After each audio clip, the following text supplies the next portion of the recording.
Hello free readers, I am back with another video and this time we are doing our February wrap up. So I'm going to go over what videos I read in February and how I rate them and whether I like them or not.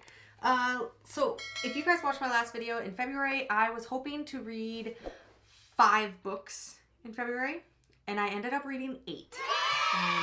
So proud of myself. I had so much fun reading this month and I read a lot of really good books and I'm excited to get into them.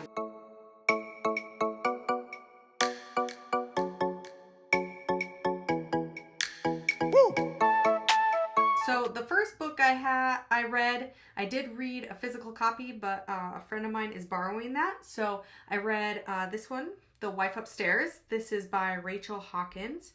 I'm sure you guys have seen this one everywhere. When I first finished this book, I gave it I think I gave it 5 stars. I was like, oh, that was so much fun. Like, I really enjoyed that. That was really cool. It spooked me a little bit here and there, but after I processed it for a few days, I had to kind of take back my 5 stars and I ended up only giving it 3. Because after just thinking about it for a little bit, I felt like I didn't really have a connection to any of the characters and some of the characters annoyed me a little bit. And so there was just some things about the book that I didn't like and I felt like the story could have been stronger. But overall, it was a really fun read and I will recommend it to people if they're looking for a fun and easy thriller to read. So yeah, I really liked it, but gave it 3 stars. The second book I read for the month is this one. So I'm sure you guys have seen this one too. It's been out for a while. It is The Song of Achilles, and this is by Madeline Miller. And I've never read a Greek mythology book before, and this is the story of Achilles, and it is told by his lover's perspective. And first of all, I didn't know that Achilles was gay. Also, I've never read a Greek mythology book, so I was really happy I read this one. I was so pleasantly surprised when I read this because I enjoyed it so much. At first, because I've never read a book like this, it was a little hard to get into it at the very beginning, but then once I got through the first few chapters, I was instantly hooked, and by the end of the book I was crying and it was just beautiful, and it's gonna go in as one of my favorite books. I gave this one 5 stars and I more than likely will be reading this one again, and I definitely want to pick up Madeline's other book called Circe, and I can't wait to continue my Greek mythology book collection because this one was so good. The next book that I read was The Invention of Sound by Chuck Palahniuk. This one shocked me, and I don't know why, because I've read so many Chuck Palahniuk books and I love him so much. He's top 2 favorite author of mine. I gave this one 5 stars. It's going to be hard for me to not give a Chuck Palahniuk book 5 stars because I just love his writing so much. I love how many twists and thrilling moments there are within his book. But this one was wild. I definitely suggest reading this one, but keep in mind that there is some gruesome parts in this book. There were times where I was sitting on the couch and my husband was next to me and I was reading and I would just start laughing and I'd be like, oh my God, like, what did I just read? And I'd tell him like the part that I would read and he would be like, what the hell are you reading? Like, that's insane that you're into books like that. But it's just so good. Plus this cover is absolutely incredible, and even without the sleeve, it's just beautiful. I love his book so much. And then to top it off, when I posted a picture of this on my Instagram, he liked my picture, so we're pretty much best friends. That's all there is to that. The next book I read is These Violent Delights by Chloe Gong. This one I'm so happy I read. You see this one everywhere. I basically jumped on the bandwagon this month and read all the books that I've been seeing everywhere. But this one is incredible. It's a retelling of Romeo and Juliet, but based in Shanghai. And it's incredible. It's about 2 rival gangs. The main characters are Roma and Juliet.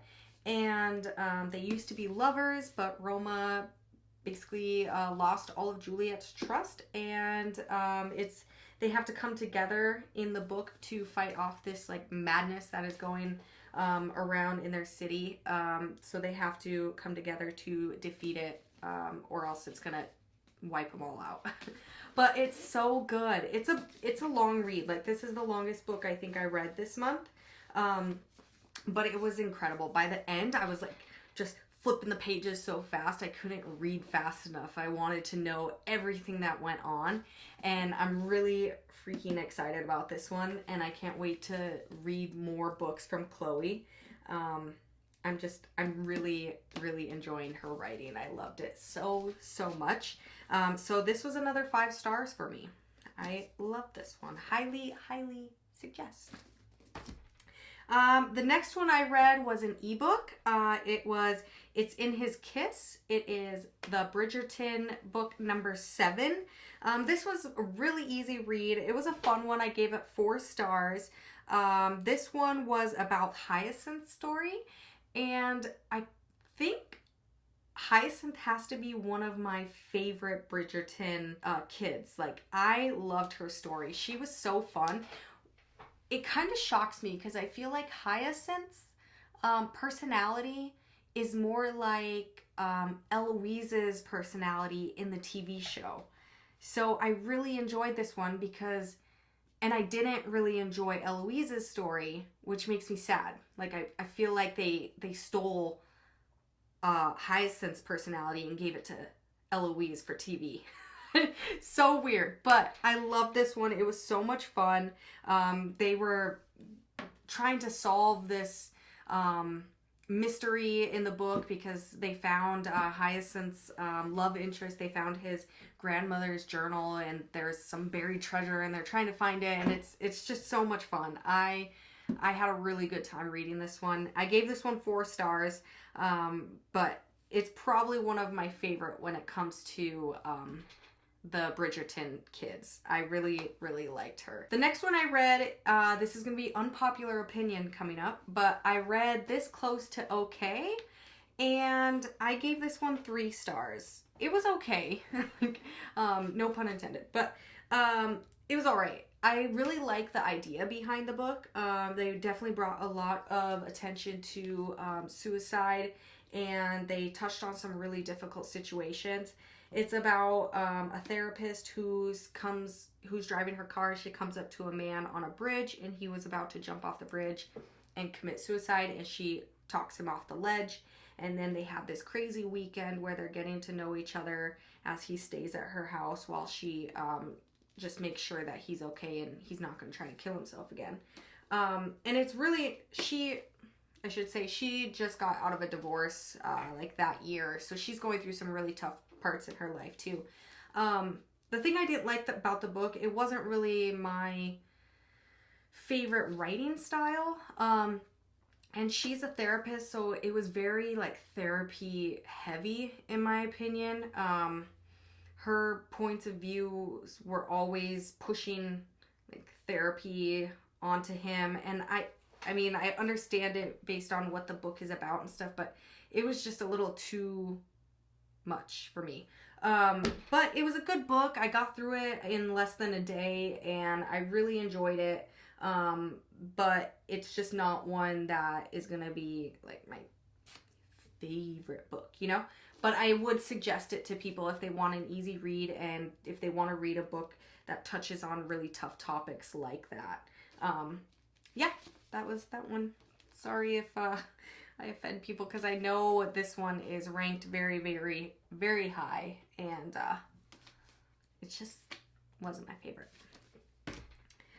The next book I read was actually a book that a publisher sent me. This one was The Crowns of Hogwarts, and this is book number 1 in a series by D.E. Knight, and I really liked this. Like, this was so much fun. It was, I found myself almost giddy about this book. It's very much like Harry Potter in the fact that it's inspired by a girl who finds out she has magical powers, and she gets to go to this not wizards, they're not really wizards, but this school for people with magic powers, and it's her getting to know her professors. There's obviously like a bad person, a villain in the story, and it's her. I mean, it comes down to like this combat at the end, and it's just so much fun. Like, I found myself saying that it gave me things that Harry Potter didn't, but also Harry Potter gave me things that this book didn't. So they're definitely their own stories. It's not like you're gonna read the Crowns of Hogwarts and be bored because it's too much like Harry Potter. It's definitely its own story, and I loved it so much. And I like that the main character was female. Obviously Harry Potter is not, and I just had a lot of fun with this book. It was really fun to just read something easy for a younger demographic, and I gave this one 4 stars. Highly suggest this to anyone, especially if you are looking for books to read to your children, if you're looking for a book to gift to nieces or nephews. Like, I probably will. I'm probably going to gift this one, but I really loved this one. It was fun, and I can't wait to read the other books in this series. And last but not least, the final book I read this month, which is by far my favorite book of the year already, is The Death of Vivian Ogee. And this is another one you have probably seen everywhere, but this book, I loved it. I couldn't put it down. I finished it in less than a day, and I loved it so much. It was so surprising. A lot of these books, I didn't know exactly what I was getting into when I started them, and this one was exactly what I needed. I absolutely loved it. If you don't know what it's about, it is about a boy named Vivian Ogee, and of course it's not a spoiler because you know right in the title that he dies. And it's about there's a few different perspectives in the book, but his mom finds his body dumped on her porch one day, and he was naked, and she's going through the whole book trying to figure out what happened to him because the police are not being helpful. And he ends up having a romantic relationship with this guy in the book. I won't tell you who because there's so many spoilers. Like, there's so many things in this book that you don't find out until the very last couple chapters. So I can't give too much away, but basically it's just everybody trying to figure out why he died. And it's just a really beautiful book about navigating family and friendships and grief, and it's so beautifully done, and I loved it so much. I would suggest this to anyone. I've already been telling all my friends that they need to read this book because it was just so incredible, and I loved it. There were some times in the book where I was like, oh, I bet you this is gonna happen, and it did. There's just some things in here that kind of pointed to some spoilers, I guess, in the back. So there are parts where you could be reading it and be able to kind of guess what's going to happen, but it was just 5 stars, 6 stars, 7 stars, 10 stars, 10 stars! I love this one so much. Highly recommend. But yeah, that is all of the books I read in February, and I'm really freaking proud of myself because it was a short month. It was 28 days in February, and I was able to get through 8 books, and I was really proud of myself for that. So these are the books I read. My TBR for March is going to be up very soon because I'm filming that today, so be on the lookout. But if you guys like this video, give it a thumbs up. Let me know what books you're reading in March, and let me know what books you read in February. I'm always looking for more books to read. So give this video a thumbs up. Don't forget to subscribe, and I will see you guys in my next video. Bye.